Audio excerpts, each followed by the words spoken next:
आपण वर्णव्यवस्था पाहतो, त्या व्यवस्थेपासून या महामानवावर जे अन्याय अत्याचार झाले होते त्याचा पगडा त्यांच्या मनामध्ये कायम बसलेला होता आणि जोपर्यंत मी हा दूर करणार नाही, मानाचं जीवन, स्वाभिमानाचं जीवन जोपर्यंत मी स्वतः जगणार नाही आणि माझ्या बांधवांनाही जगण्यासाठी मी प्रवृत्त करेन, असं मी एक स्थळ निर्माण करेन की तिथून मला किंवा आम्हाला कोणी उठ म्हणणार नाही.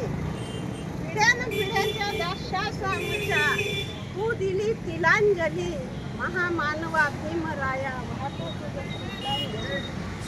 या महामानवांनी आज मृत माणसांना संजीवन देऊन आपल्याला इथपर्यंत आणून सोडलेलं आहे.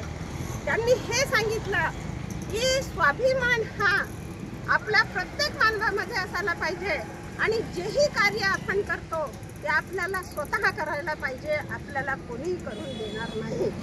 त्यासाठी आपण आयुष्यभर कसं घडलं पाहिजे आणि या होऊन गेलेल्या महामानवांची स्मृती आपल्या डोळ्यासमोर ठेवून आपण हे म्हणतं आपल्या सर्वांमध्ये असायला पाहिजे.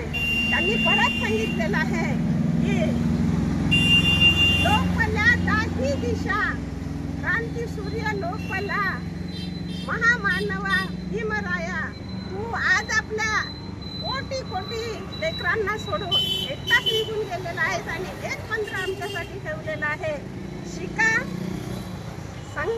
संघटित व्हा आणि संघर्ष करा. हा मंत्र तू आम्हाला दिला आणि स्वतः जाताना तुझे अवतार कार्य संपले आणि तेज तारा निखळला. आज आपल्या दुःखाचा दिवस आहे. या दुःखाच्या दिवशी आपण सर्व एकत्रित येऊन या महामानवाच्या कार्याचा उजाळा तुमच्या आमच्या सगळ्यांच्या हृदयामध्ये कायम असो एवढं बोलते इथे सांगते. जय.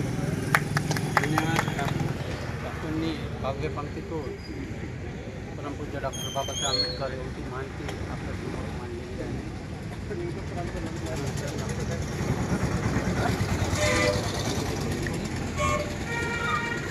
सर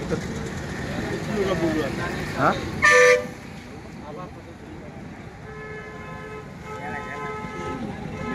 नाव घेतल्यावर विषय